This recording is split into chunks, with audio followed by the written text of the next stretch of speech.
I think that where we're at the moment is that nostalgia is more powerful than ever. I think going back to move forward is the era that we're in at the moment. I've got this ethos of my own that art creates culture. So I really work with artists and designers of all creative types, illustrators, typographers, photographers, and it's about pushing where we're going.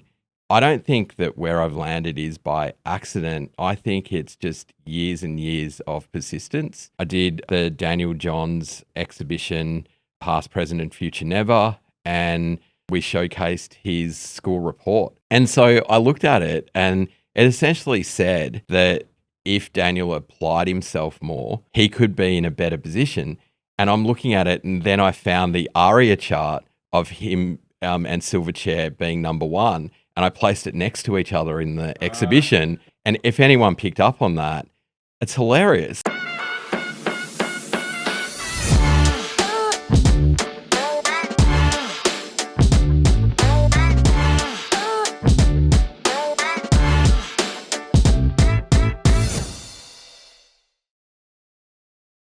Before we get into this episode, I just want to thank you for being here. I started this podcast to spark conversations that inspire, creatively, personally, and everything in between.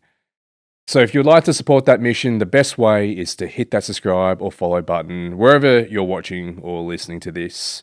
That'll help other creative minds discover us and also ensures that you won't miss any of the incredible guests that we've got coming up. Because when this passion is shared, it grows exponentially. So thank you, and now let's get stuck into it. What you do is broadly art curation, but what does that even really mean? Because it's very specific to you. You are Eddie Zammit, and you do Eddie Zammit. And that's not the same as an art curator at the NGV or at Acme or at any of the other galleries sprinkled around town. I guess it comes down to your own personal journey, and that's what people are investing in. Yeah. It doesn't matter who is the end client. It's just trying to create an interesting story or create an interesting or different perspective on something that has already existed. I would probably say that my two core skill sets that I promote would be art direction and curation. And you're right, what does art direction even mean? To be honest, art direction's in the middle of the client and potentially the designer and or artist. So you kind of pushed in between, but it's about getting the best out of the situation. I personally want to create things that push the client, do things that are different. That's my motivation overall. I think that that's just important to have in mind. Because you don't always just get an artist and bring them on board and say that we want you to fill this space. You would also provide them, in many cases, give them a brief saying that this is the overarching theme and this is the little area that we want you to attack. In some cases, in other cases, I'm specifically asking that artist to be them. Yeah. But it's about the artist understanding what it is that is them. I don't want artists to experiment on the job. I want them to be known for what they actually do, if that makes sense. So, and in other cases, I loosely use art direction in regards to suggesting a few different ways of going about it. Again, what artists need to understand is that I'm usually the person in between the work and the actual end job, if that makes sense. Yeah, there's a lot of moving parts. You're dealing Always. with the business side of things. You got the client, and the client, there's the money situation. Yeah. And then in some cases, that might not even necessarily be the space, because then you have the people that are managing the space as well. And then you have the artist side of things. So there's just a matter of then bringing it all together and everyone needing to have align with the same vision, which is ultimately for the patrons. Yeah. And so you go in with the mindset of a patron, right? both. Like, I mean, because I you love what you do. You're I love what I do. and yeah. you're big into the. I don't think there's anyone that is as familiar with art/pop culture or has been involved with it to the same degree that you have. Surely not. I don't know. Like, there's people like Roger Gassman over in the States. Like, he's done some interesting things. I don't know. Everyone does different things. I guess it's just come along the journey. Like, probably to take a step back, I don't think that where I've landed is by accident. I think it's just years and years of persistence. Like, I've often talked about values, which at the start of my career, I thought, oh God, what a wank fest. In all honesty, like, what are values? I don't care about this. I just want to answer the brief, right? And I guess for me, I started to look at it. There was a project that happened at a former design agency that I looked at, and I've gone like, I actually can see how that worked. Like you know, I really value strategy as well. Mm. Like, I think that what I landed on was that three areas that I really love is quality. So I don't sweat the details to produce anything less than a quality outcome. Like, that's what I want. Originality. So I use photographers, illustrators, artists. They're the people that are creating that original outcome. So, for example, I've worked with esteemed photographer Nicole Reed for a long time, and she is the person that I would usually send in to create or work together to create a portrait of an artist, for example. Mhm. But that's fresh. It's a new take. It's something different that hasn't been done. And the other thing that I really respect, and this is with people and with artists like and designers and clients, is longevity. I want to know how long. I always ask a client, so what did you do before this role? Like, I want to know that because it gives it a sense of who this person is. Like, and I guess they're trying to suss me out, like, and I'm trying to show them how passionate I am. And like, as soon as I get a job, that's all I think about. I just try to work out how to do this in the best way possible. And yeah, that's longevity is such a huge thing for me. So if you go back, a lot of the exhibitions that I've done, and I haven't done an exhibition in a art gallery sense. Like, in some cases I have, but for example, I do a lot of anniversaries because there's a sense of longevity. Like, and that's something that I really like. So if you take the Mickey Mouse exhibition I did several years ago, I think it was 2018. I did 90 artists for the 90 years of Mickey Mouse, which is Yeah. like, it was insane to manage. But we were trying to push an original outcome from what we've known for 90 years. So the originality was really important. Where the quality came in was the installation, and the longevity is the 90 years. So I feel like what I've been doing is repeating these values over and over. And the thing that I love about some artists, like people like Shepard Fairey, people like Andy Warhol, repetition. Like, you know, at the end of the day, you've got to understand what repetition you like the best. So when you say longevity, are you Mhm. talking about having consistency or the ability to reinvent and to morph and adapt? I think a bit of both. I think the fact that something has lasted the test of time, it's just how do you go further? So, as an example, like I did the 30 years of Mambo, 30 years of shelf indulgence Mambo at the NGV. But I was asked by the NGV director, why would we include Mambo when you can go buy it from Big W? That's a tough question. Like, and so I have to go back to the past to push the idea forward. Why would they not because of that? I think that everyone's got an image, and like, you've really got to, you know, some things can be devalued in where you position it. Like, I think Yeah. brand positioning is always important, like Mambo have been in Big W. It's a discount store. Like I love Mambo. I would have seen it more as just becoming more accessible as well, because it's Yeah. such an institution. And you know that really comes down, like you sound like a parent because you sound like a parent. And the reason why I say that is because I do go into Big W, I do go into Kmart, I do go into Target. Yeah. I actually think they do some really great stuff. They do.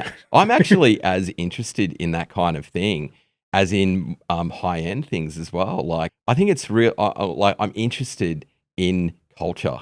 Yeah, and on that, because you see in these department stores, Mhm. you can go buy sports apparel, licensed Yeah. football, basketball apparel. And I think that the reason why that is because it's accessible. Yeah. Right? Like there's no point having a local footy team Yeah. and not having grassroots being able to don what it is. And I get it. I see that like something like Mambo's that they were pretty elevator's probably not the right word, but they weren't necessarily cheap back in the day, right? Like No, you're still picking up for like 30, $40 a pop back in the 80s and 90s, which is The beauty of Mambo is what people like Dare Jennings and certainly Wayne Golding have really put into Mambo in the early days. Like Dare was the founder. Wayne probably came on very soon after that. Wayne's the genius behind the copywriting. Like probably Wayne is one of the people that makes copy creative. Like I loved reading his swing tags. I loved reading his neck labels, and it was funny. Sometimes relevant, sometimes very honest that it was like, it's a good point. yeah. So it happened anyway. So Mm. Mambo's had that anniversary. Yeah. And it was a celebration of, like you're saying, the whole spectrum of it, you know, from the origins. I think going back to that, like I was in the same room as Reg Mombassa at the time when we had that meeting. And for me, I just so happened to have a book in my bag, which is like a book that has gone out of, like, you can't really buy it. Circulation. Yeah, like I think it was created in the mid 90s. Like, but I showed this to the director and said, "This is what Mambo's heart and soul is. That's what we've got to be looking at, and it's all about the art. It's not anything to do with anything else but the artists that have contributed to it. So it's not just one artist. So a lot of people misinterpret that Reg Mombassa was the only artist that was involved. I think that it was the sum of parts, like something we were talking about earlier, where it's one person's contribution and then another person's contribution, another person seeing that, I like what you're doing there. What about we do that? And it really becomes something. So it was like more of a movement for me. I think that a lot of the things that you do, a lot of the exhibitions that you do, it is that it's the whole is greater than the sum of its parts. Yeah. You're getting these artists that are contributing to something that's been iconic for decades, that would have been influenced by it. So they're taking the influence that they got. So I think, like, let's look at the most recent one was Ninja Turtles. And that for sure, you know, you're talking about artists that, you know, in their 40s that grew up watching that. So they took the inspiration that they've carried with them for all these years and been able to inject it back, and it just keeps that whole, that movement, right? That institution of the Ninja Turtles or He-Man or Sesame Street, whatever it may be, like we're just kind of feeding it back in, and it just keeps that growing and growing and growing and thriving, and almost like reinventing itself along the way, which is to that longevity. It's just a matter of then just taking in the inspirations, because all these other artists, that they weren't just inspired by that specific thing, but by other things. And how do you then take all the other inspirations and then channel it back into this little area? Yeah. It's about creating, like, it goes back to what I was talking about it with the originality. Like, it's about seeing something that no one else has seen and putting it out there, or creating a style. Like, if an artist is known for a style, you look at that and go, damn, that's so good. Like, with that style, with that character, if that makes sense. And that would come in, that originality will come into the longevity. You have to have that longevity to stay in there. Yeah. and just to try different things, just to tough it out and to weather the storms Yeah. before you arrive at your space, like when you find your pocket. Yeah. Yeah. I think that, yeah, like like I put myself in a position where I'm constantly seeking out something different, and I'm interested in culture, like obviously pop culture. I'm interested in. I'm a kid of the '70s. I was around when in the 1980s everything was really incredible. I don't know if we've seen an era like that from a pop culture perspective before. And the 90s came through and it was great. Like I loved I love the era that I've grown up in because it's a combination of both analog and digital. So I love digital, but that analog aspect is so important. Like a couple of inspirations of mine, Jim Henson and George Lucas, their outcomes are all analog until Yeah. it became digital. And look, I love Star Wars. Like, I don't know if I love how much it is out at the moment, but I love the essence of what Star Wars is. I love the essence of the Sesame Street. I love the essence of Muppet Show, but like then you've got Dark Crystal. You got things like this, and it's incredible. Like what can be created with without technology. Yeah, well, without the use of digital technology, you Yeah. are right. It does play to the imagination in a very different way. Like Yeah. when you have the CGI, you don't even have to use too much of your imagination. You're kind of just more of a passenger to whatever it is that you're seeing. But when Yeah. you're seeing something that's analog, the puppeteering, then it's almost like being immersed or having something that is real but artificial real. Yeah. Like Yeah. I Yeah. remember when Ninja Turtles, the movie when that came out, Yeah. that was mind blowing, man. I think that because I remember, and okay, so even before we get into that, let's talk about the different eras of pop culture and how have you seen? Because you just touched on how they have gone through these different stages, and Mm. now we're in a different era completely where it doesn't quite resonate like how it used to. I think that where we're at the moment is that nostalgia is more powerful than ever. Like, I think going back to move forward is the era that we're in at the moment. Like, if you look at what's going on with movies, how many sequels are we seeing these days? Like, how many things are we seeing that are born from the 1980s but have been back? Like, you have to look at things like Cobra Kai. Like, but it's true. Like, it's something that a person that's in their mid 20s probably don't even like they don't understand the relevance of it. No. Like, so yeah. I think a part of that has to do with it's not just the nostalgia, of course, Yeah. but the people that are now in the position to create the art Yeah. are the ones that grew up with Yeah. that. Yeah. So, when Marvel just came out of nowhere, Yeah. Iron Man just went poof and set off this new trajectory. Yeah. It was like that because what would I have been? That was how long ago was that? That was maybe about 10 years ago when that all kicked off.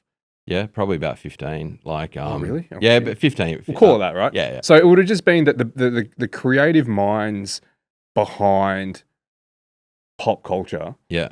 or anything or just media in general yeah. would have been people of that generation that grew up with it and were now in the position of creating that again, right? So like what can we do with the technology that we have Yeah. to then bring that to life? Also, I'm interested in what can be created now that will be seen and celebrated in 40, 50 years' time. Like, and it's interesting because so much has been done. Like, we all sit down at the end of a day, we probably all scroll through what's going on social media. Like, we're annihilated with imagery all the time. And I always look at it and go, well, the characters and like pop culture ideas that have lasted the test of time, there's a real science to it. Like there's the psychology of certain things. Like I like probably my like I love Sesame Street because it's when really Jim Henson came to light. And I think that the characters he created on Sesame Street, it's really based on psychology. Mm, Like have yeah. a look at like one of my favorite characters is Bert. Like because Bert is the he's not the key character out of Bert and Ernie, but he everything that he does is boring. Like he outside of Ernie, he's like his friend is a pigeon. He collects bottle caps. Like it's just hilarious. And Yeah. we all know a Bert. We all know an Ernie. Like causing mischief. Like I think it's great. It's part of life, and I think that's where we borrow from life and we put it into these ideas. It's magical. Yeah. It is interesting to see what is going to be able to this generation right now, because a lot of it is borrowed. A lot of pressure. It is a lot of pressure, but Yeah. I don't know whether or not that the intention's the same as well. Like, I think right now it feels as though that what is being created is to capture eyes and minds for right now. Yeah. I don't think. Well, firstly, back in the day when we'll call it the 80s and 90s, that we didn't have access to all channels of media. There was basically just one. Yeah. Right. There was one or two streams of media that were coming through. So you're talking newspaper, radio, and TV. Yeah. And on TV, here at least in Australia, we had like 3 channels Yeah. plus ABC and SBS. Yeah. And the funny thing is like you can watch a whole season of something in a binge session over one night, as opposed to waiting for every week for that episode to come up. Like Yeah. it's hilarious how much we're taking in. It is. And then with that, it comes the attitude of expecting that. Yeah. And then when you expect that, there's firstly the anticipation's gone. Yeah. Anticipation's a big one, right? Yeah. It gets conversations going. And that's kind of why I love still doing the weekly shows. Yeah. Like we're big on White Lotus at the moment. Oh yeah. And The Boys as well. Just I like the weekly shows because it just gives you that opportunity just to ruminate over Yeah. what you've just seen Yeah. and looking forward to the next one, and then even just jumping online and just all their fan theories. Love that shit. But you don't get that anymore. And not only do you not get that, but there's an expectation for it to hit a certain standard that most of the time they're not going to get, because I don't think the creators are necessarily aiming for that level of artistic credibility anymore. Where like I grew up in Ninja Turtles, so that's kind of why like I resonate with that and I understand that, and I know like how The hilarious thing about the Ninja Turtles, like, is that they produced that film, but 2 or 3 years later, like you look at the Turtles, and it depends on the era you've grown up in, but you look at it and go, oh my God, it's so bad. Oh, it has not aged well. Yet it's so good. Like, if that's the era and that's the moment that you really loved. But it's hilarious to think that maybe 2 or 3 years later, that Jurassic Park comes out. Yeah. And Jurassic Park, you're looking at it going, oh, they did it pretty good. Yeah. Actually, that one's It's hilarious. that Jurassic Park aged really well. Yeah. That one you can go back and watch again, and a bit of green screen, whatever, but it's okay. Yeah. Like it doesn't feel corny. No. I think pop culture like can be like that, but it's just funny when you see all that and you look back. It's like I don't know if you've ever revisited obviously not gone in, but revisited your childhood home. Like you go past and you go, wow, it's so, and then your memories start going like, oh yeah, I've gone to about 15 other places since then. Like this seems like a very long time ago, but I still have a memory of it. So, and it looks completely different. So as well. the power of the memory is really, really important. Like, yeah, yeah, absolutely, because it's not just the visuals; it's just the emotions that are attached to it. They're the things that we latch onto, and I think that's what the nostalgia is, right? It's not necessarily just seeing. It's not the visual stimulus that's captivating us. It was how we felt at the time that we watched it, and that we experienced it, and then we just carried that same sense. And I think, I still listen to the same music that I listened to when I was a teenager. For me, I'll listen to it like, this hasn't aged at all, but obviously it has. Yeah. It's like 20, 30 years old. But it's just that, and, it takes you back to that sense of freedom in your childhood, that playfulness. Yep. And I think maybe that's what it is. Maybe it's just that sense of play. Mhm. And then when you take all those elements and then when you then inject it into an exhibition, you don't even necessarily capture that. I think you add another layer to it where it's now adds to that quality, longevity. You want to see more than what you've been offered previously. So one of the examples that I did was with Mambo. I in the NGV created a room that had all Mambo artwork that had not been approved or had not seen the light of day. That would've been good. And that's because I spoke to all these different artists, like going, yeah, that didn't get used. That's the kind of stuff I want to see. Like I did the Daniel Johns exhibition, Past, Present, and Future Never. And one of the things that I really wanted to see, like, was his fan letters. And his fan letters are kind of like social media, but before social media existed. So we made a floor graphic out of a lot of the fan letters that he was sent, which was great. I love the idea that we showcased his school report. Like it's perfect timing now because it was 30 years ago that Frog Stomp came out. And geez, really? Yeah. And so I asked Daniel's mum, can I have a look at Daniel's school report from 1995 when it came out? Yeah, I was in grade 6. I remember when that came out. And so I looked at it and it essentially said that if Daniel applied himself more, he could be in a better position. And I'm looking at it, and then I found the ARIA chart of him and Silverchair being number one, and I placed it next to each other in the exhibition and if anyone picked up on that, it's hilarious. Like, how many times has education got it wrong? And it's just pointing it out. Like, if anyone noticed it, like, it's all about the details. So I kind of pride myself on all of those little things that really only a super fan can get. So yeah.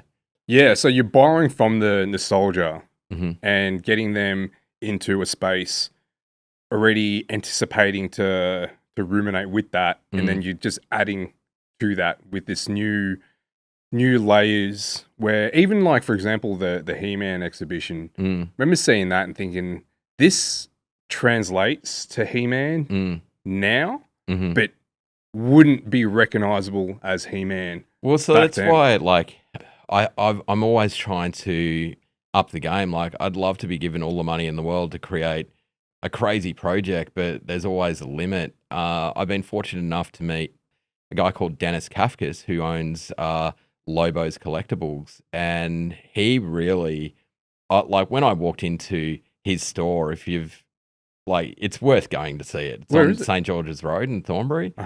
It's incredible. Like, it's such I'm a packaging geek. Like, I love packaging design, and I love the idea of when it's so bad it's good. Like, I love cereal packets. I love the idea that back in the day you had toys coming out of the cereal packets. It's just like, yeah, it's crazy. Like, I love that kind of nostalgic value. And when I walked into his store, I was just blown away. I didn't even speak to anyone for an hour and a half. I was just walking around. Wow. And then I just went up to the counter, met one of Dennis's staff, and then introduced me to Dennis. And I guess we've become really good friends over the time because we're on the same kind of journey. Like, and everything that he contributes to projects like Teenage Mutant Ninja Turtles and Masters of the Universe are so important because it's part of the art in a way. Like, and that's something that you can't repeat. Like, even with the Mambo project, if I didn't meet Wayne Golding, that Mambo exhibition doesn't happen. So that we collaboratively curated that project, and really Wayne's knowledge of Mambo is the incredible. Like, it's he has left an incredible legacy to a brand that really went to the top.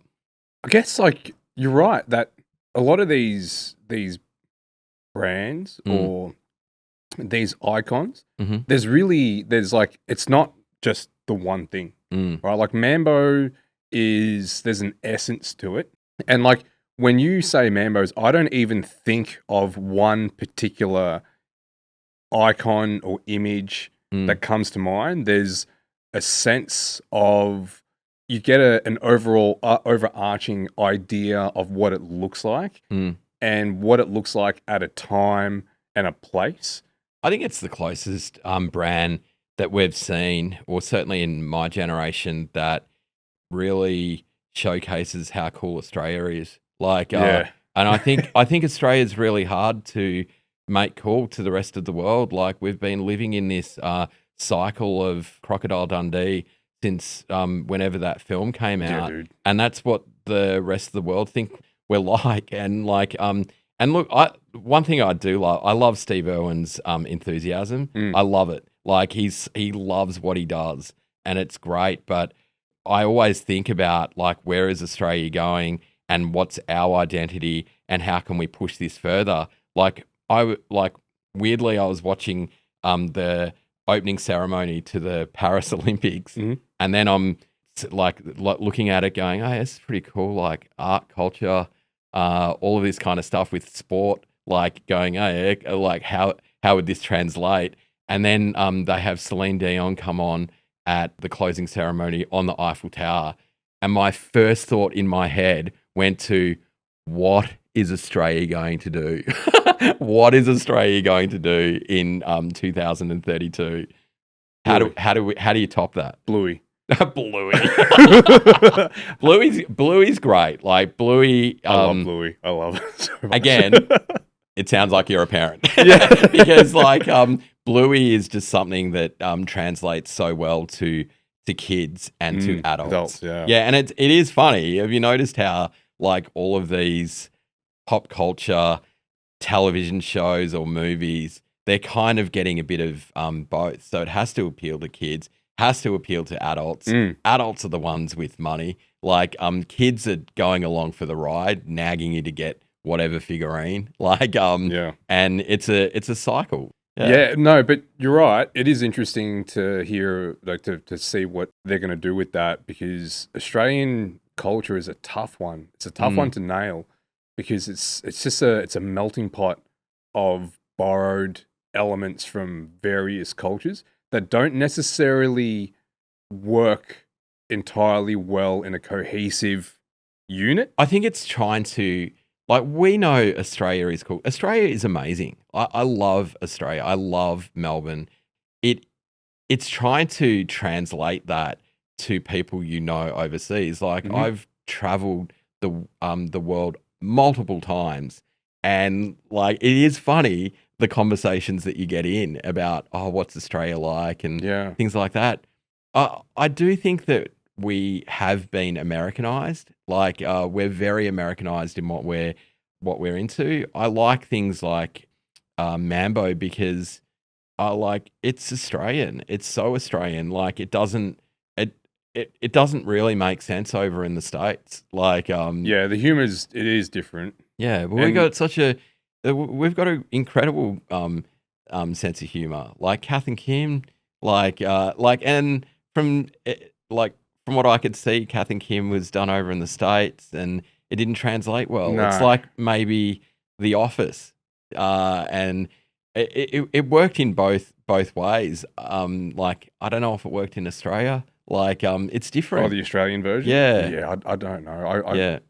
I haven't seen it. Have you seen it? I haven't seen the Australian one, but I will sit down and watch it. Like, it's funny. Like, we have become very universal. Like, I just want to see more Australian ideas out there. Like, I love people out there, doing incredible things, and they're Australian. Like, Jeremyville has continued to do some incredible work over in New York, bounces back between, Bondi and New York, which is great. Like, CJ Henry, like, everything she touches is great. She's so Australian, so good. And the quality is brilliant. Yeah, she's a special case as well. Just being a visual artist and just My favorite thing about CJ Henry is her attitude. yeah, Like her attitude is she's so confident in what she does. She also, I heard her describe work-life balance, which is probably something that, people look at me like, how do you have that work-life balance? I love that. Oh, it's so frustrating talking about work-life balance because I work all the time. yeah, I love what I do. I really genuinely, and it sounds a cliche, I don't feel like I'm working. And I'm in such a privileged base because, yeah, I get to do all of these projects, but without at a starting point, you just do it over time. And I guess like I'm older now, so but I still haven't lost the love for creating things. Like I'm known for putting together publications and from a mm, design sense, but I kind of see an exhibition as a 3D publication. Like yeah. if you can design a book or a magazine, you can design an exhibition. Ooh, okay, Mm.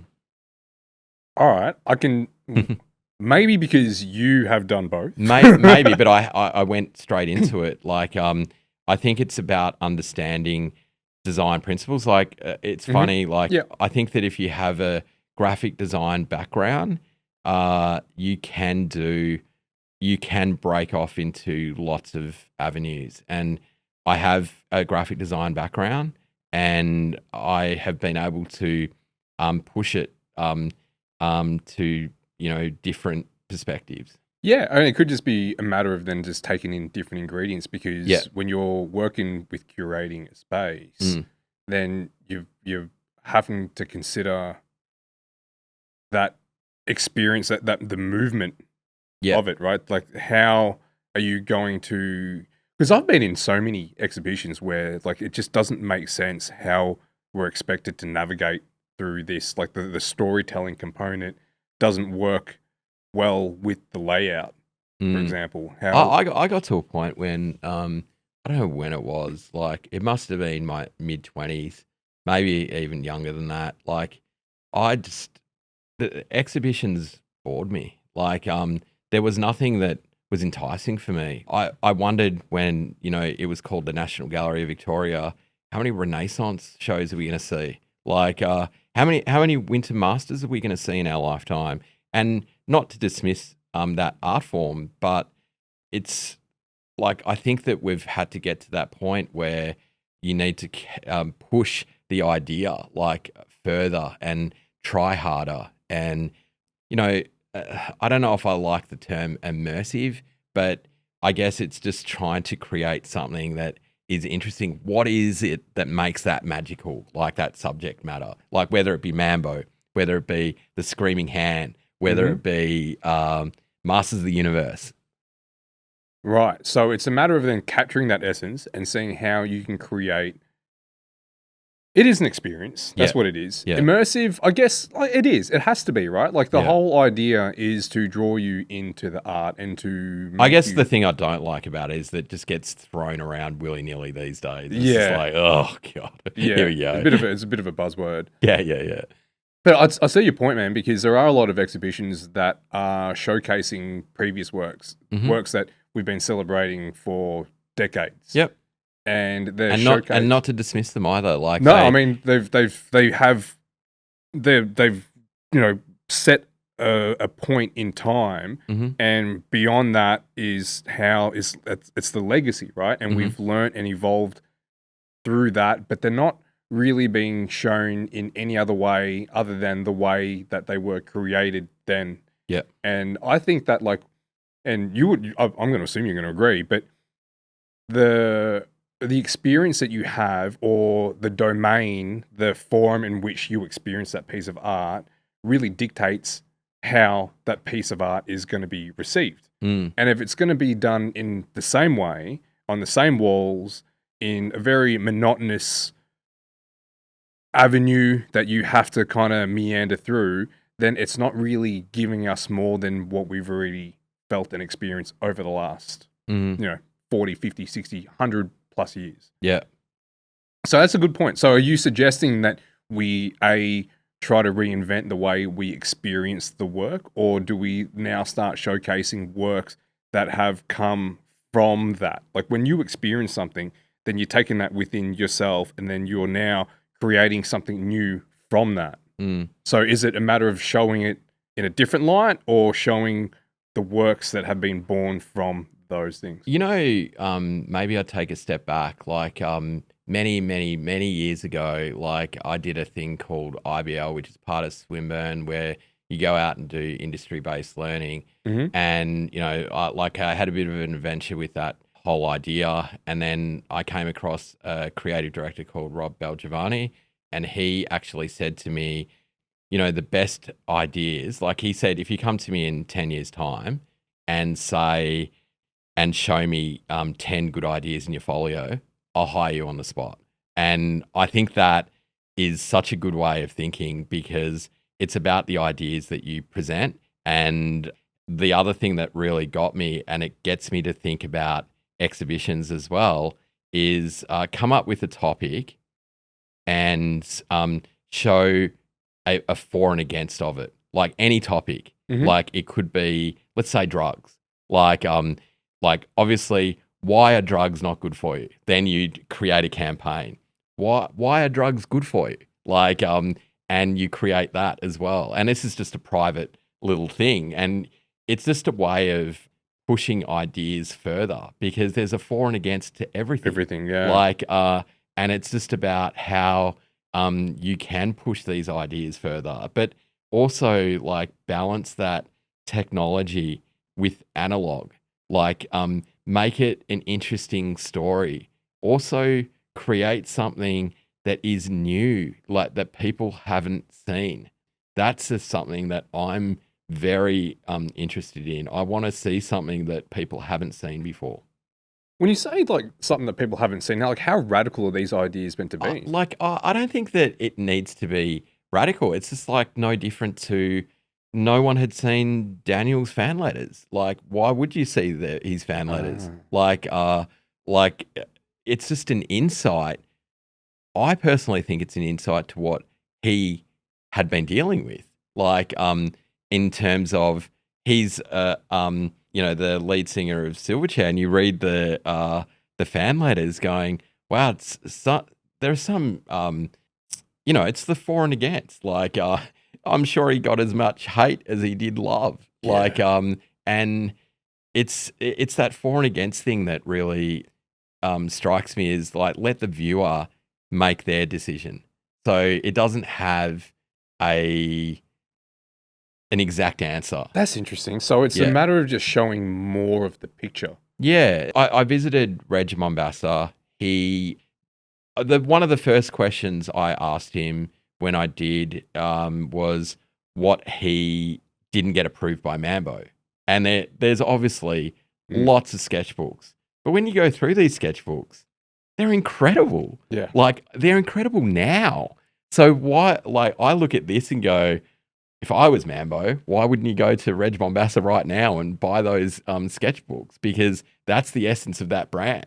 Do you know what I mean? Like, Yeah. I'm just saying that the answers are there. It's just trying to, I don't know, like investigate, research. Like, research is so important, and ask the right questions. Like, you know, what hasn't Mambo approved? Like, Mambo back then, like, and I'm not talking about now, was a brand that went anywhere. So what did they not approve? That's a good point. So and you can even take it back to what you do with art curation. A lot of art curation is going to be the exhibition, the feeling that you want to capture, the thing that you're trying to represent, or even when you're talking about an artist, the work, the collection that they want to present at any given exhibition, for example, or a brand. It is going to be as much of what they omit than it is what they include. Correct. Right? So that's Yeah. the curation part. It's Yeah. like, what are we trying to, and then to bring it back to your value systems, like Yeah. what are our value systems, and does this add to it, or does it detract? I don't think my personal values are what other people should have. It's Of just course, what it's just it's just personally, the thing that I've learnt along my journey is that the things that I care about are probably those three things. Like there are other things that I care about, but those three things have been very consistent. And I think that the name of the game is consistency. Like continue to have output. I think that is really important. I've tried to create at least one exhibition every year for the last 15 years, which is no mean feat. It's been tough, and I love it. I know there's a chance that one exhibition will lead to another exhibition. So it's just trying to push yourself forward, in what you do. There is that, and it is the output. Mhm. I found that as well, that with creatives I don't think it's enough just to have awesome ideas. Mhm. When you say longevity, Mhm. it's not just, it's has to be a continuation of outputting and be willing to try things and to kind of like push boundaries, and that comes to the originality, right? Like Mhm. you have to be willing just to try and seeing if you push it this direction, if it resonates with you, with your audience, and if Mhm. not, pare it back and then try pushing it this way, Mhm. and then that'll help refining the quality, and then you'll be able to get a better gauge of your quality assurance as well. Yeah, you know the thing that strikes me is that now in 2025, artists are as powerful as these licenses, and they've all Mm, got every artist, whether it's a small community or a large community, they have a community. They have yeah. people that champion them from the side, and that's what I really think that I'm excited about with these licenses. And it's not just these licenses; like it can be any subject in the world. Doing the Daniel Johns exhibition put myself into an area that I'm uncomfortable. Like I'm not overly obsessive about music. I love music, but I'm not overly obsessive about music. So I'm seeing it from a very different perspective. Do you think that would have been beneficial though? Because you're able to then not see it as like you're able to see it more objectively. Yeah, I think absolutely. But I also think sometimes when you are, well, I don't know if obsessed is the right word, but when you are entrenched in it, like you are trying to push out things differently. Like I got exhausted of doing these shows where I wasn't being able to show, well, back in the day it was pretty cool. We had you had this packaging, it was so good, and yeah, but what do you mean? And it wasn't until I met someone like Dennis that, champions that kind of thing. Mm. So it's a combination, like in a way, the curation of, yeah, you and you and you, that would be amazing. Do you know what I mean? Mm. And that's what's exciting about it. So It's that Venn diagram, seeing where they overlap yeah, to yeah, find yeah, yeah, that new space, and yeah. then blowing that one up. It's exciting and seeing where you can push it. Like sometimes it's about making the brands uncomfortable as well as, knowing that you are doing the right thing, but how do you convince them? Like I feel like a power that I've got is that I've always been really good at creating pitch documents. And that comes from my design background. But you have to be enticing, you have to be engaging, and you have to really sell it.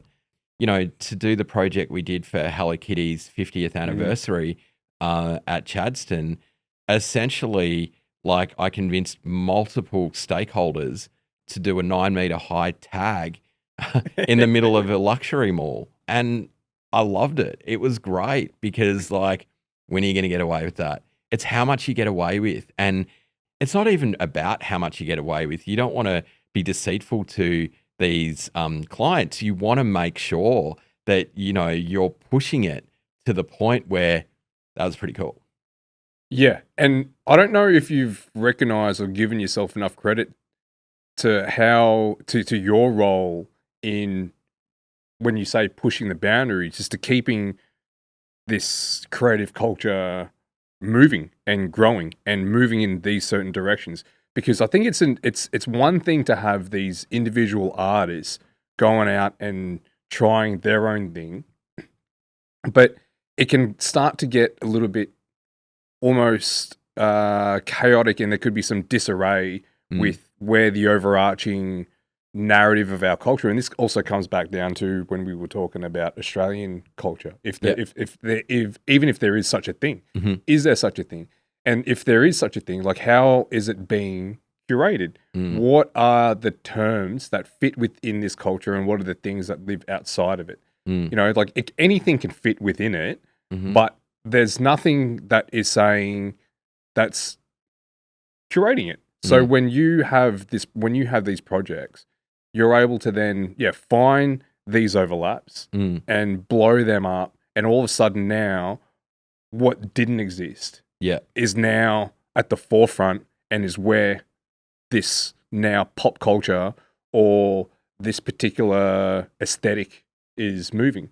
So I think there's got to be like just recognizing your role in perpetually keeping things moving forward and growing. I hope so. Like that's what I want. Like I've got this ethos of my own that art creates culture. So I really work with artists and designers of all creative types, illustrators, typographers, photographers, and it's about pushing where we're going, but also balancing that with commercial outcomes as well. I'll spend as much time on a project that I need.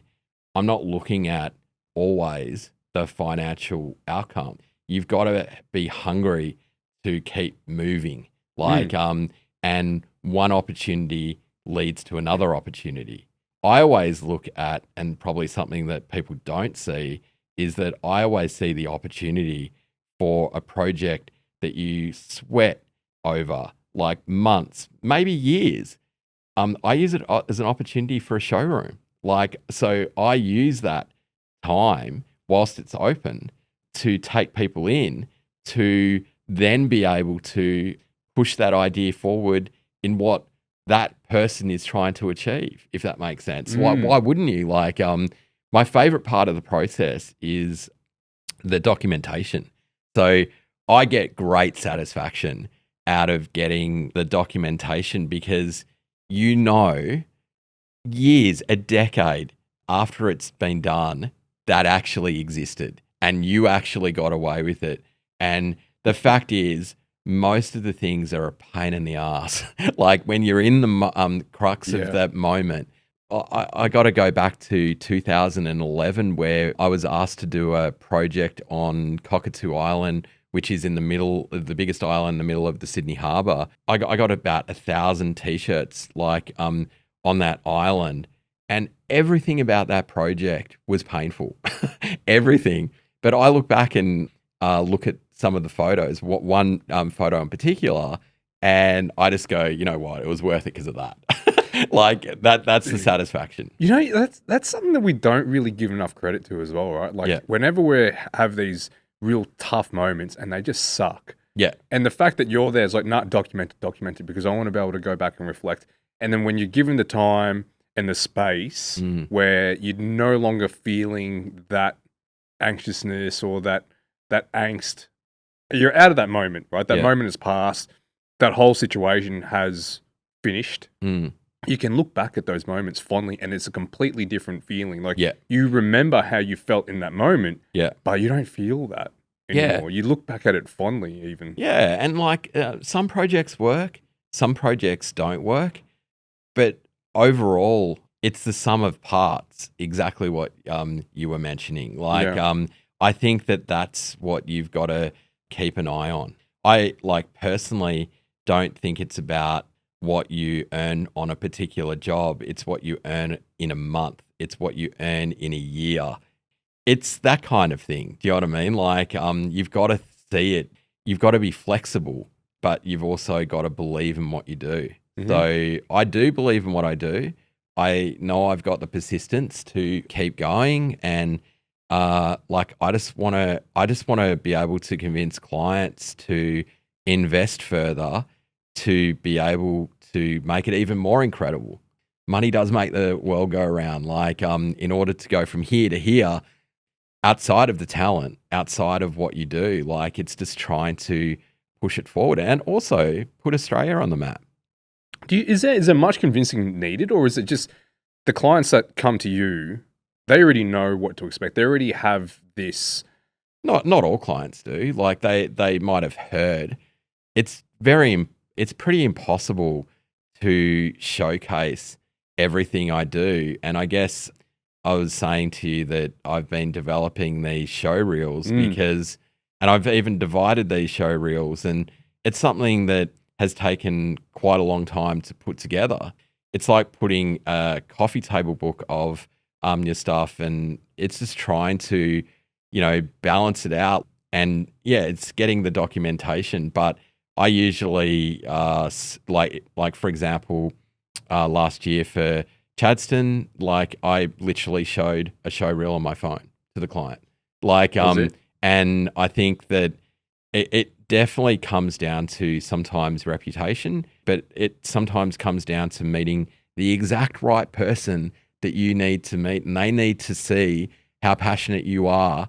And if they can see that, they give you all the confidence in the world to be able to even push it further. Because I'm not going to do any project where I don't put everything into, because it's what I love, and like it's a challenge for me. It's something about trying to aspire to be and create things to the best of your ability. Limitation is always money, is always budget. Always. That's the only one. Oh. Money can't buy you the time. Look, time is like, the older you get, you realize that time is so important. But also, I'm willing to, do things that most people aren't willing to do. That's a big one. That's a big one. So I'm 50 and I'm about to turn 51. I guess the only reason why I point that out is because I'm surrounded by people or by peers of my own, not younger artist friends, that, it's about staying above water. And like I'm doing the same thing, but I'm also trying to push it, doing something that is kind of utterly ridiculous. And that's the great thing about it. Like, that's for me, the motivation. Like, like years ago, I would have said I'm fearful of a 9-to-5 job. And I am. I'm fearful of a 9-to-5 job. But I guess I don't do 9 to 5. I do probably 9 till 10. Like, and that's the funny thing is I work harder to try to get the outcomes that I want it to be. And then it just comes down to the people that believe in what you do. Yeah, it is that alignment, right? Like if you have set your eyes or your expectations to achieving this particular standard, and to achieve that requires this much output, then that's just what it requires. Yeah. There's, and then it comes down to like, what are you willing to compromise? And for you, it would just be the sacrifice of your time and the energy that you want to put in, and back to the conversation, what we were talking about, the work-life balance. It's not really, I think that it's not anything that you can really discuss, or there's no rule of thumb for that. It's just comes down to like whatever it is that you're comfortable with. Yeah, and like I'm not. People say, "How do you relax?" And like, I definitely relax in my own way. Like, I do. I've got things that like I'm in a process. I understand. When I wake up for the day, it's like go time, and it's just like. But when you got to relax, when you can relax in between projects and all of that kind of stuff. But you've also like whilst you're finishing a project, the frustrating thing can be like, oh, but you've got to present this presentation for this next project that's not even happening for 6 months, and you've just got to keep in rhythm, I guess. Yeah. Also, like I really find that travel is such a great therapy for getting out of your own comfort zone. Like it's really so brilliant to see how other people live, and you relate it to your own, and it just gives you some more perfection in what you're trying to do. And yeah, like I've gone out of my way to like sometimes not even with the purpose of meeting up with different artists and designers internationally. And if they say something, we might resonate on something and it might come into play years down the track. Like a great example is Jeremy Fish. Mm. We were in a boardroom waiting to have a conversation with a mutual friend of ours, and I just got into a conversation with Jeremy, not knowing him, about Jim Henson, because I know aesthetically that it looked like he was into Jim Henson, and he was. And I told him, like, in 7 years' time, I'm going to come to you and I'm going to get you to do a reinterpretation of Snuffy from Sesame Street. He goes, dude, that sounds brilliant. And like, I just think it's funny, like, that actually happened. And so years later, he goes, hey, I'm thinking about coming to Melbourne. I said, let's do something. Yeah, let's do something. 7 years before the anniversary of Sesame Street, you already earmarked it as, I'm doing this. And they don't even know that I'm doing this, but I'm doing this. Is that the mindset?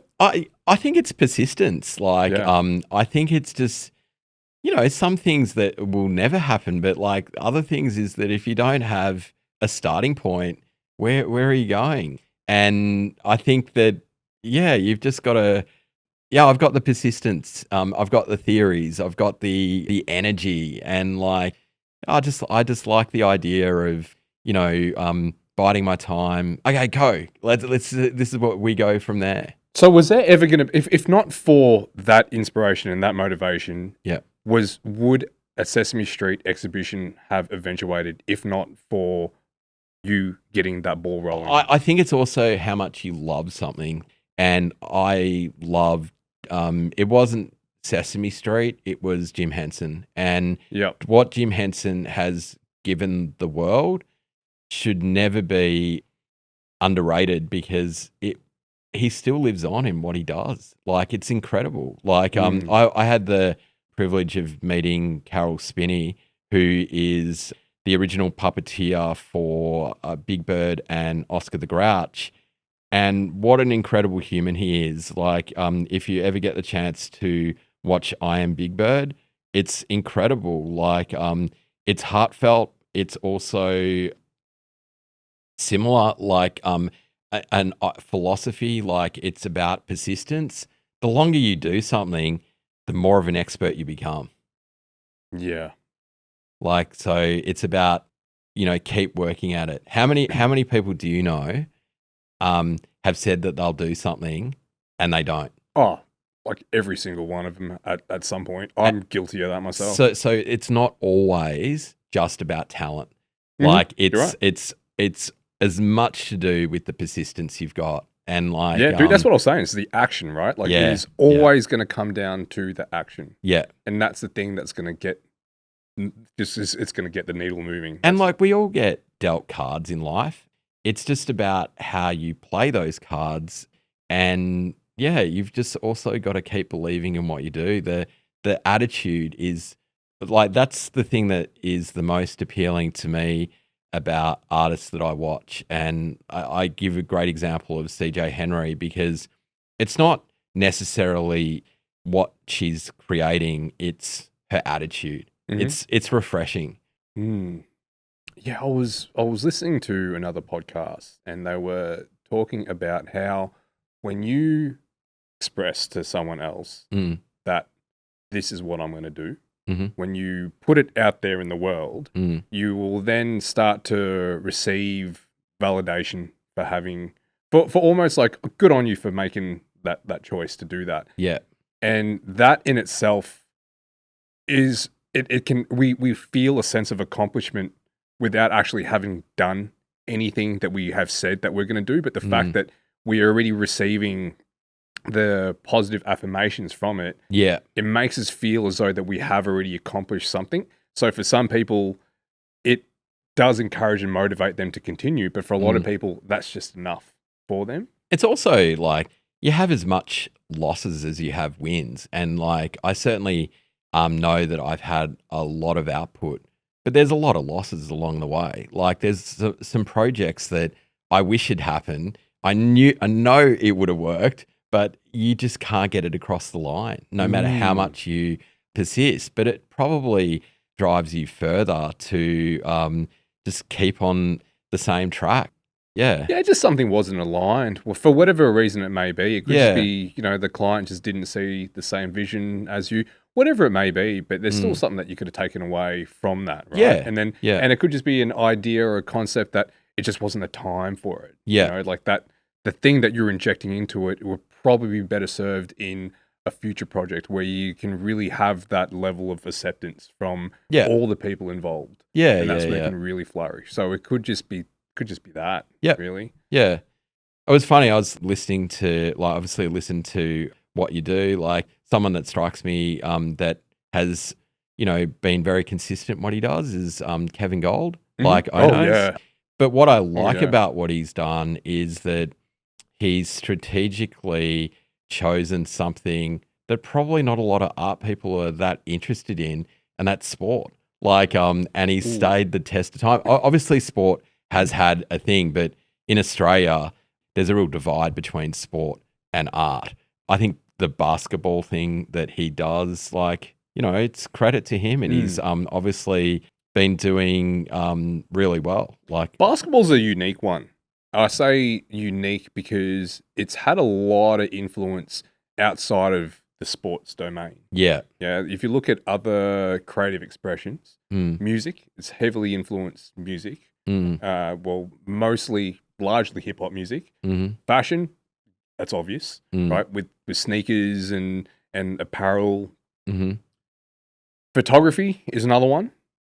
Anything where it needs to be captured as well. mm, And then the I guess the knock-on effect of that is having other visual artists. mm, So even though, and why I say that basketball is unique is because you take the sport away and it's such a massive cultural influence. mm. So actually, I'll take that back. You can't take the sport away from it because that is at the nexus of all those things. Mhm. But the sport is almost secondary to everything else in the peripherals of it, where there's such a cultural persistence Mhm. with like that it's exemplifying that it's more than just the sport. And I think that here in Australia there is a lot of really prolific artists that are playing in the space or adjacent to the sport that are creating incredible artwork. Of course. And I think that that's why that particular sport is unique because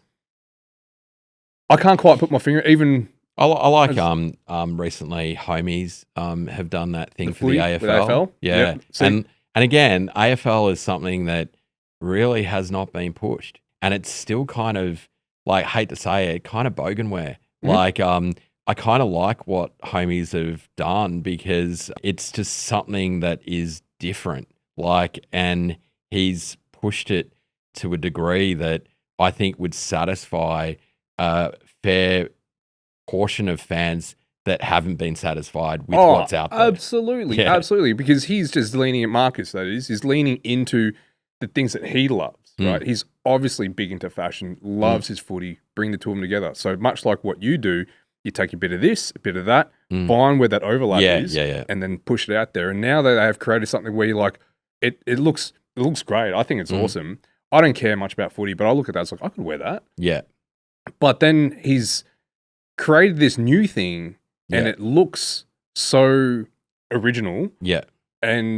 But at the same time, it's like no brainer, Yeah. right? It just seems Yeah. so obvious to have done that. I think the power of that is, the power of that is the convincing of the AFL to do that. Like, I think that it seems very natural for homies to go in that path. Yeah. Like, it's, it's cool gear, but it's the convincing. And that, I think that's what I think artists and designers, creatives should really be exploring more of is compelling documents or convincing or having case studies, like, to be able to then push your idea even further. That's a good point. Yeah. I think that's a really good point. I feel as though that the AFL, it came, like, timing's a big one as Yeah. well. And I think it came at the right time because they're kind of like, they're at the forefront of trying things. Like, you look at the AFLW and you look at how much they invested into that, where it wasn't around, hasn't been around for very long. Mm-hmm. The WNBL has been around for decades and there's nothing being done about that. AFLW decided we're going to do this, poured in a bunch of money into that, and took it seriously. And I think that it's a sport, it's a governing body that is willing to try things, although not necessarily extreme, but are willing to kind of move things here and there. Because why not? Like they have so much sway, so much influence, and they have the ability just to kind of take missteps along the way and be like, actually, that didn't quite work. Let's just try this. But you are right. I think that it does leave a lot to the artists and people like yourselves that are the in-between people between the artists and these corporations, these businesses, the ones that are handling the money. So for them, it's a matter of like, they have the money, the resource. Yeah. And then the next thing is that they're going to need the inspiration to try something new. And they need to have someone that's going to show them that vision, because they're not there to, they might be, but it doesn't seem like that vision is their forte. Their forte is they have a desire to grow and a desire to maybe try new things, because that's part of growth, right? Yeah. But they just don't know how to, they don't know where to put that resource into. So then it's up to you to be the middle person to say that this is what we can do. And then it's up to the artists to then play into that longevity, that quality, and that experimentation for originality, and saying that this is what we do here as artists, and you're the one there that is managing and curating and moving things along. Yeah. So I think it's important. I think that when you have a crew like the AFL that are willing to try these new things, and because they are, I don't know if they're willing at the moment. Like, I think what you've got to give cred to Marcus for is that he has pushed him. I would say persistence has won the day with that project. But I guess like anything, that project then could be the sum of parts. So there could be another project that comes along. 100% there will be. If not those two, then it'll be this and that just coming up. Another clothing label and another organization that are trying something crazy. Do you know of a fashion label, Strateus Colucci? What are they called? Strateus Colucci. I clearly don't know. No, okay. So they're born out of Melbourne. Okay. It's this duo, Peter Strateus and Mario Colucci. Mm-hmm. A few seasons ago, probably maybe about 5, I want to say. Yeah. 4 or 5. They did a collaboration with VB. Okay. It was a bit of a what the fuck kind of situation. Yeah, I kind of like that though. Yeah, Like, it was like no one was expecting it. They said that they have a new, like, this is part of the Fashion Week, their show, and we were sitting at the show and just waiting for something. And then you just hear the VB music come on and like, what's going on here? And then you're seeing these models walking down wearing either suits, all this type of apparel that had notes of VB. So the green, right. It was incredible. It was awesome. It wasn't anything that was necessarily that had longevity in it. It was just like for that particular season, all the suits were made to order as well. Okay. I picked up a couple of pieces. A VB suit? Not a VB suit. No, it was just a t-shirt and a jumper. Yeah. And you wouldn't even know of the fact that it was a collaboration between the two. It just looked like high-end fashion. But it spoke... I don't know too much about high-end fashion. I'm like, oh... You're a t-shirt guy, I'm obviously. t-shirt. But no, what that spoke to was, at that point, I had to do the research and just trying to figure out what was VB doing. Yeah. Like, why would VB approach them? And that was the situation, that VB approached them. And they approached a whole bunch of different artists and designers to collaborate on different ranges and different, all this apparel and and merch. They were just trying something different. And I was like, fuck, what is VB up to? They must have a new marketing person in place, whatever it may be. But it was them really pushing where they were, and not necessarily dropping that. I think brands need to do that. They do. Yeah, and I think we're almost to that point where it's going to be happening more often. Like artists have got the power here, but sometimes it's just about creating that vision for those brands. Sometimes brands don't know what they want until they actually see it. Yep. Look what Rekha Rennie is doing for the art world, to the collaborations he's been doing. Yeah. Like, he can do no wrong. He's doing some incredible collaborations to do the uniform of the obviously The Matildas. Matildas. Like, it's incredible. Like, I love it because it's pushing art on the same level as probably where Australia sees sport. So I think it's that That's a great combination, like where in Europe and kind of America, like first thing I thought of when you were talking about America and sport and things like that is NWA wearing those black Raiders jackets. And that was like 1990, maybe 89 or something like that. And it's kind of become a custom, but it's not as if you're going to see like the Hilltop Hoods rocking around in Collingwood gear. Hey, who knows? Yeah, that's the thing, is that you need to keep pushing forward and trying different ideas. So I think the homies idea with the AFL is great, and like I hope there's more to come. Yeah, it gives both ends of that arrangement a lot more credibility. Yeah, and let's hope we do something really interesting for the Olympics, because the world's going to be viewing us and we're going to be judged for it for the next 10 years after that.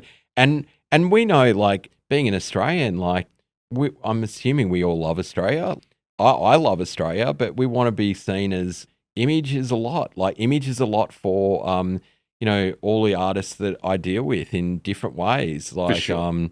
Image is what we have to keep pushing and how we want to be viewed. And yeah, and I think that then it's a matter of then just trying to find what that essence is. Yeah.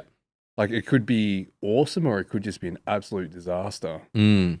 How would you, if you were given the role of curating? Look, I couldn't answer it now, but I definitely would want to do something that hasn't been done before. Yeah. And I think that I would have to do research on what has been done in the previous maybe 5 Olympics, because they're the ones that are at the forefront.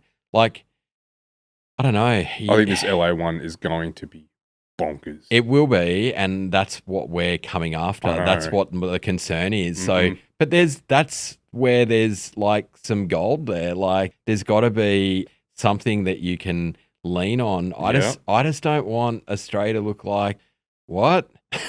what have you done that for? Like, I remember seeing the pitch video for, I think it was Australia getting the World Cup when Qatar got the World Cup, and I just can't believe how much money they wasted. Was that the one where they had like a kangaroo? Yeah. Oh my God, that was... But we're so much better than that. And like, we talk about street art and like all of that kind of stuff. Like, if I go to a show over in the States, very few Australian artists are involved. Like, you might have your Dabs Myler, different people like that. But I just feel like we've got some hugely talented artists here.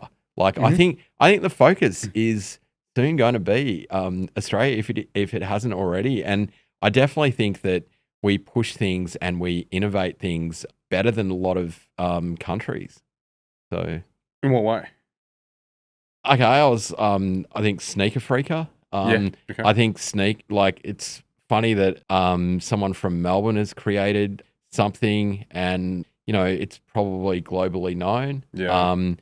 I don't know, that kind of innovation from nothing to something is brilliant. Yeah, and to Woody putting himself in the spot where potentially the most well-known and respected authority in the sneaker space. Yeah. I think you're absolutely right. There's a lot of untapped talent here. Massive. But I think that it's just, how do you unlock that potential? Because getting right at the front, right people.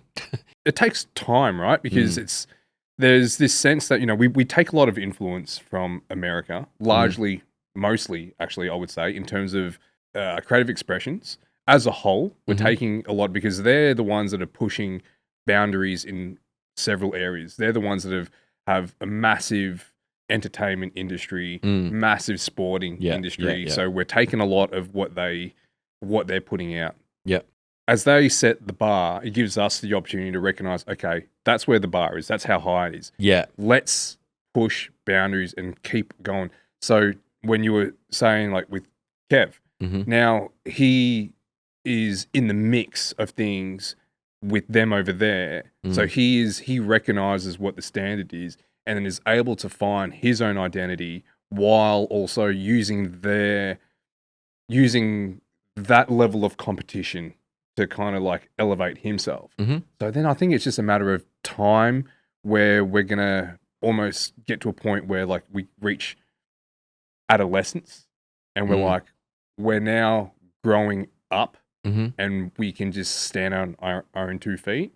I think it's also about, if we're talking about Australia, Yeah. like we're trying to find what makes Australia, why is Australia so cool? Like, and it's just, I think it all comes down to research development. I hope they don't make brash decisions. Like, I hope they, This is the Olympics you're talking about? yeah, Okay. like I hope, yeah, like all the future of what we're doing. Like, I want to see more public art. I want to see more sculptures. I want to see more, that kind of investment. I want to see things that are really innovative in Australia, and the world's looking on and Yeah. going, wow, have you seen what they're doing over there? Like, it's pretty good. Yeah. Oh, well, thankfully we have a bit of time Yeah. to really, sink our teeth into it. Yeah. But I think that's Not what enough time. Not enough time. It's not a lot of time, actually. It's not a Yeah, lot of yeah, time. it's not enough. Because it's the sort of thing that actually needs to start getting locked in the next couple of years and then Yeah. start developing all of I it. think that idea though is that it's a good example that most people would understand, but it's not just about the end outcome. Imagine how many meetings, oh my God, God. that people in like the French went through to get to where they got to, and then still there are things that are not. And then I was just, meh. yeah, it's like I thought Paris pushed it more than most. Like, They but did. the I don't know if it was necessarily in the right way. yeah. It was definitely, they tried things. I probably think I appreciate the they were trying to push the art Yeah. aspect on, and the music and the culture. Like I always get projects where it's a new precinct or something like Mhm. that, and it's the dead space, and that's why art creates culture, because you get something that is recognizable, or you get something that you can tap into a community, or it depends on the objective on what you're trying to do. But there's no one answer on anything. It's just again, the sum of parts. I was just going to ask, like, what have you got coming up? And I think this is a good segue into touching on the Benalla Arts Festival. Oh yeah. Because that is so iconic. It's almost like that the festival in itself and the name Benalla are so synonymous. It's like the Meredith Music Festival, right? Where it's, what is Meredith without this music festival? And this is not to downplay Benalla as a township, but it's like that art festival has put Benalla on the map. Yeah, Right. I really love working with the guys at Benalla, because they're a town of 15,000 people, and they are on the map. But you do have to pay cred to Juddy Roller and to Sean, who grew up in Benalla. Without his input to Wall to Wall, that's obviously transitioned now to Benalla Street Art Festival, and this is my second year doing it. What I love about it is that they've put art at the forefront That's of exactly their town. what it is. Yeah. That's probably my motivation. Yeah. And to what you were saying about having like a new district open up, Mm. and they want to have that tether to some kind of cultural relevance, and art's the way, where Benella's just a place that's just absolutely embraced it. Yeah. And they're like, yeah, this is our identity. My favorite part of Benalla is that they the walls that they have, and there's not that many of them in terms of walls that they can change and keep painting. They do it front and center, where I find a lot of street art festivals are putting it into an area that no one really goes to. And that's fine. And if that's the motivation, we'll come back in 10 years' time and see what it's like. But I love that Benalla are putting it front and center. They really pride themselves on the art aspect. So I guess over the last 2 years, this is, we're about to do it coming up, and I've chosen 25 artists. Is it 25? No, for the last 2 years. Oh, yeah. Yeah. But I guess what I'm priding myself on here is it's 25 individual artists that are not being repeated. So I want to have different artists coming on board. If you get chosen from Benalla, like, we need to keep pushing it forward. And it's a good lineup you got. Yeah, man. It's impressive. Yeah. And it feels like it's also a stamp of authority. Like once you, like, I look at the people that you have coming up, like, wow, these guys they're good. That's a good.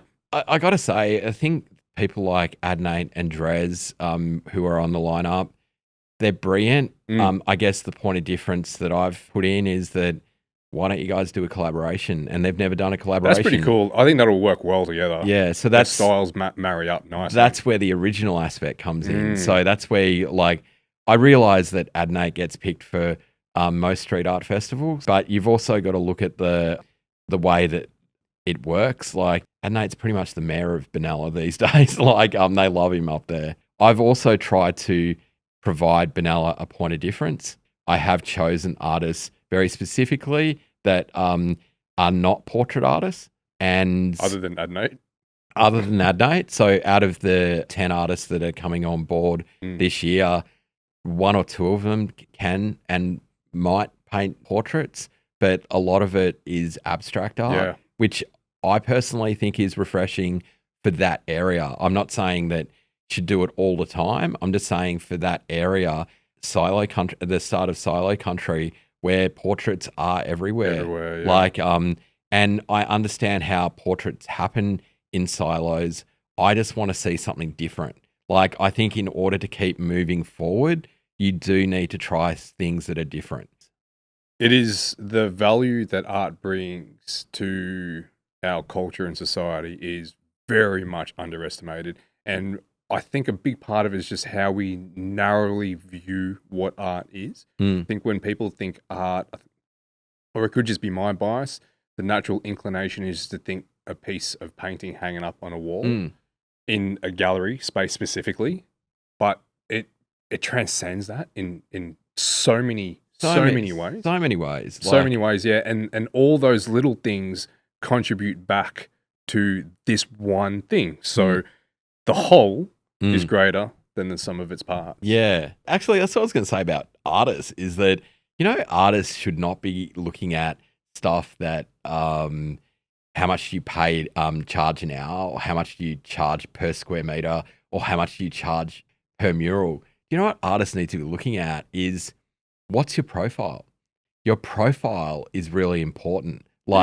So your profile can keep going and climbing and climbing and climbing. And that is something that has value. What, you're going to charge like $5,000 a mural, and that's fine.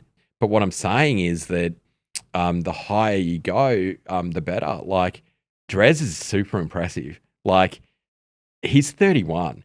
He's got a brilliant support group. He's killing it from art studio practice. He's killing it from a project perspective. And he's got age on his side.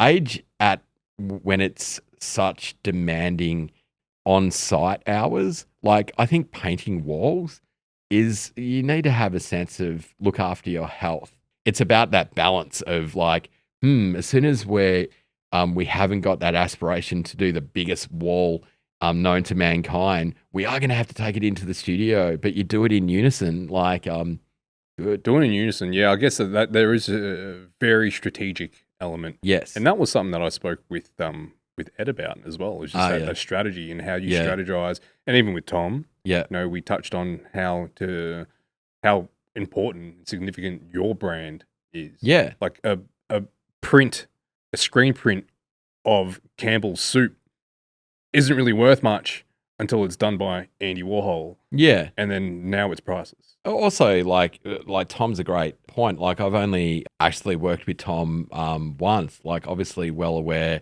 of his work. I didn't know that he had a Maltese background. And it wasn't until I listened to something that he was involved in, and he said that his dad or something was from Malta, and I've gone, wow. And then those bald dudes with the mustaches, it all came into play going, of course. That's so funny. And like, it's so, because I looked at his stuff going, there's something familiar about this. I don't know what it is. Like, good curation comes down to, let's just make it easy for the artist. I did the Sesame Street's 50th anniversary. I literally gave him the bald waiter. Like, and I've gone like, do what you think is right. And like going, I know you'll do it right. And he put it in a scene with his other bald man, and it's hilarious. Yep. And that is actually the perfect collaboration. So it's not just about making a hero of the actual character. Don't you think it's magical when you go like, wow, like that actually really looks like a Tom Gerard piece? Unmistakably. Yeah. Immediately, even before you recognize it was a Sesame Street piece. It's great. Like that's when it's like you look at it and go, the artist and the license are even. Yeah, there you go. You found that sweet spot. Yeah. Well, I mean, like it was perfect storm. It's funny when it comes into play. Like years ago, people ask, how do you get involved in all of these different projects? And the thing about that is that you have to force these things to happen.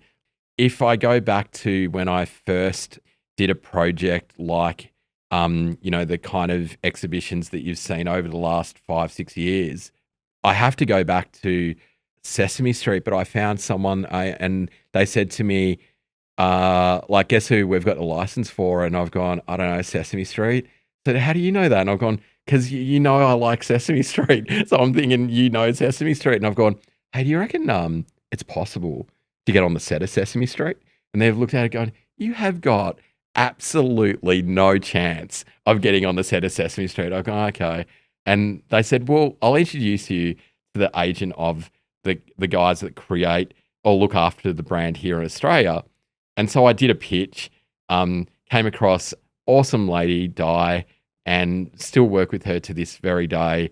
And she looked at me, she's going, hey, this guy's a little bit like crazy. And she's looked at me going, yeah, you're not going to get Sesame Street. She gave it to me straight. I've gone, okay, cool. So I went away and did a pitch, and I came up with the idea of doing the 40th anniversary. So when I did was doing Tea World, that was in the midst of all of my friends having kids. And like, I kept on getting asked, oh, where do you get a cool t-shirt from? And I've gone, where do you get cool kids t-shirts from?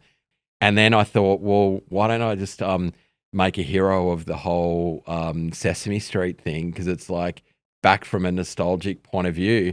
And I just wanted to be able to match artists with the psychology of the character. So one of the artists I got involved was incredible typographer, Luca Ionescu. And he's got Romanian blood, and that's where Transylvania is. So clearly I had to give him the count. Like, and so when I was pitching this to Sesame Workshop in New York, they're just looking at me going, like, guys thought about this a lot. Like, I've gone to the exact psychology of these characters. That's great, man. Yeah. I really do love what you put together for the Sesame Street one. I think the artists, they nailed the brief. Yeah. And it was such a motley crew of different artists. Yeah. And came together and, honored it in a very respectful, playful, fun way, and moved the needle with Sesame Street, so to speak. Yeah.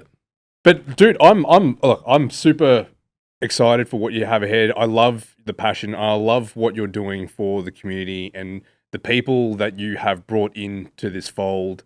and giving them opportunities to grow, to flourish, to push their limits, and to try with experimentation, and to give them opportunities to work in spaces and with clients that they probably never would have had that opportunity before.